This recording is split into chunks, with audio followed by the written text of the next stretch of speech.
Today's royal children have experienced loving, hands-on parenting, and Queen Elizabeth II's great-grandchildren have been living it up with doting parents and lavish lifestyles.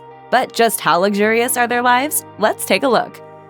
It wasn't until the late 70s that a member of the royal family gave birth outside the privacy of their own home. Princess Anne welcomed her first child, Peter Phillips, at the Lindo Wing at St. Mary's Hospital in London, beginning a new tradition of royal births that would include Princes William and Harry and others. St. Mary's may not be Buckingham or Kensington Palace, but it does offer luxe maternity services. Every new mother is ensconced in a personal room with high-speed internet, safe, TV, and refrigerator.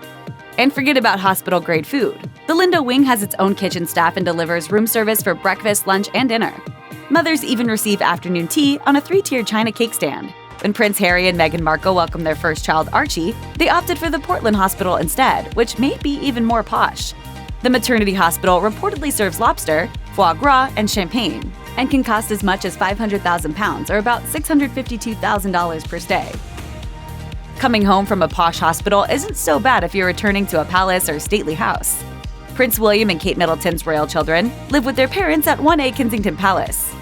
Although technically an apartment, the home reportedly has 4 floors and 2 master bedrooms, all recently renovated. After Prince George's birth, William and Kate's firstborn had 2 nurseries, along with a playground within a private walled garden that is visible from 1A's windows. George doesn't have as much space to spread out now that he's not an only child, but we're sure he's making do. What about Archie? George's cousin doesn't live in a swanky apartment, but he's doing okay. For most of 2019, he resided at the cozy Frogmore Cottage in Windsor. The home overlooks 35 acres and has been called a fortress. Prior to his birth, the home underwent a $3 million renovation to make it ready for the royal baby. When Harry and Meghan officially stepped away from their royal duties, baby Archie and his parents began living the simple life part-time in British Columbia, in a $14 million mansion, as Page 6 reported. Living at Kensington Palace or Frogmore Cottage would be impressive enough, but the royal children also split their time between their respective main residences and country homes. For Prince William, Kate Middleton, and their children, that country home is Anmer Hall. The 10-bedroom Georgian estate, complete with an outdoor swimming pool and tennis court, is located in the quiet town of Norfolk.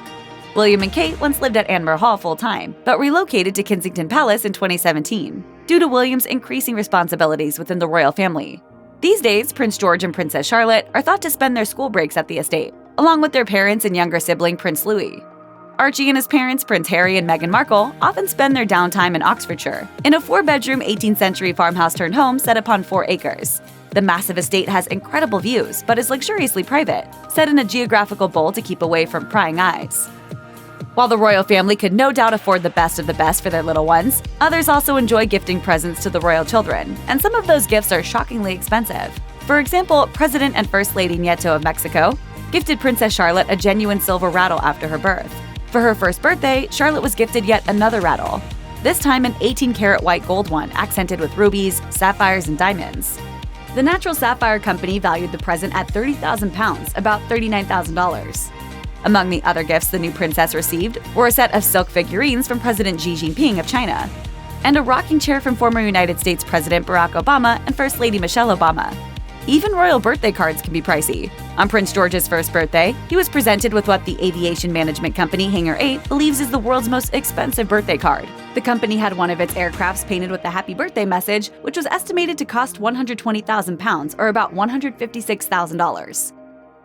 When you were little, a play date probably didn't require much more than a phone call between parents. Playdates with royal children, however, aren't quite so simple. In 2019, a royal insider reported that Prince William and Kate Middleton expressed delight that young George was making friends at school and inviting them over to play. That all sounds very normal, but when you consider where George lives, a humble playdate becomes something more extravagant and complicated. In fact, every visitor, parent, and child has to be vetted by security personnel, and they don't put up with any shenanigans. Hello, my good man. Gentlemen. The royal children become jet-setters at a young age. At just 4 months old, Archie accompanied his parents on a trip to South Africa. To get there, the little one flew commercial on a nearly 11-hour flight. Although Archie was the youngest royal to have accompanied his parents on a royal tour, he wasn't the only royal baby to have flown commercial. At 6 months old, George flew with his mom Kate to St. Lucia via British Airways for a vacation with the Middletons. Despite often opting for commercial flights, the royals, including the children, aren't slumming it up with the rest of us in coach. Much like celebrities, the royals fly first class, check in separately from other flyers, and are driven to the plane. The royals and their royal children don't always fly commercially.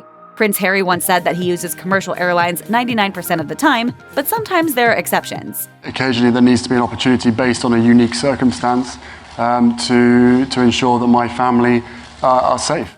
Harry made these comments in response to the controversy that arose when he and Meghan Markle, proponents of environmental protection, reportedly flew some 4 times via private jet in just 11 days. Archie was only months old when he boarded a private jet for the first time. If that doesn't sound posh enough, it should be pointed out that it was Elton John who provided the family with the aircraft to come for a private visit at his personal estate in Nice, France. Archie, his cousins, and their respective parents have flown commercially since the public outcry.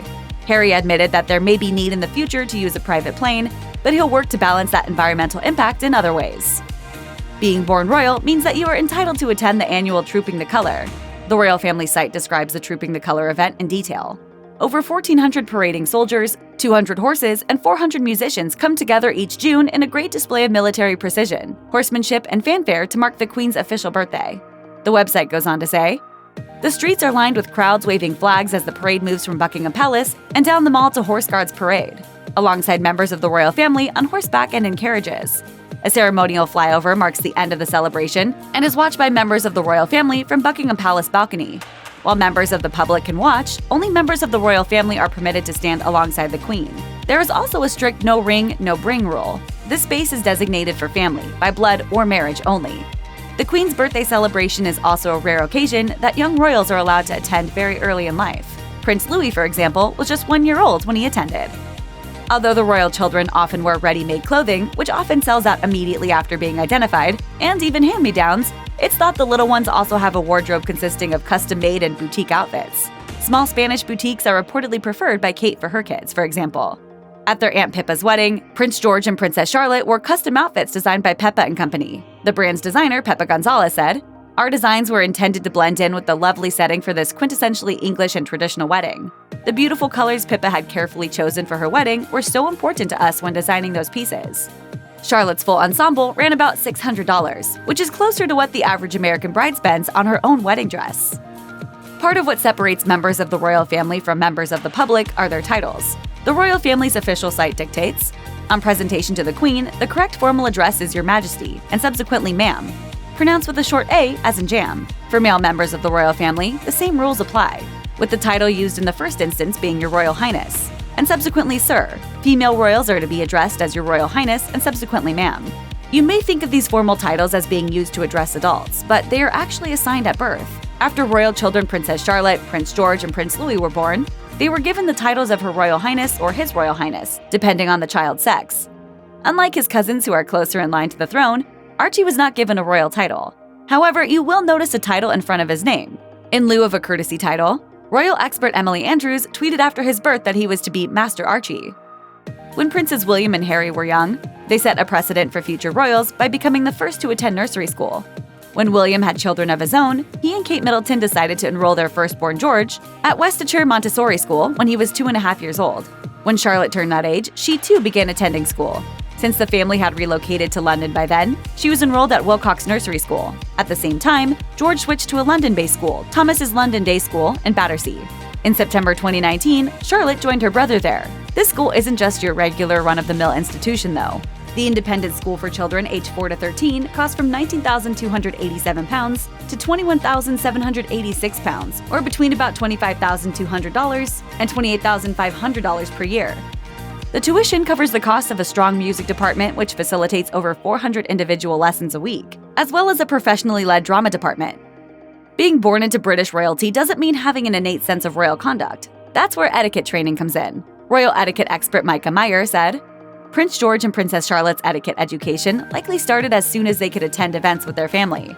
It would probably begin with a simple training like how to shake hands and curtsy around the age of 2. The first stage of training would likely be introduced to them by their mother, and because the royal children are immediately immersed into the royal family, with all of its codes of conduct, many of their lessons will continue to take place informally." Meyer further explains, "Growing up in the palace would mean that training is much less a course or official training, and more day-to-day observation and gentle lessons right before an event or when meeting an important guest to help prepare them. Learning proper etiquette will likely take some time as there are a lot of insane rules that the royal children have to follow, as well as the royal family dress code." A jet-setting life full of receiving expensive presents and hands-on etiquette training sounds posh enough without having to crunch the numbers.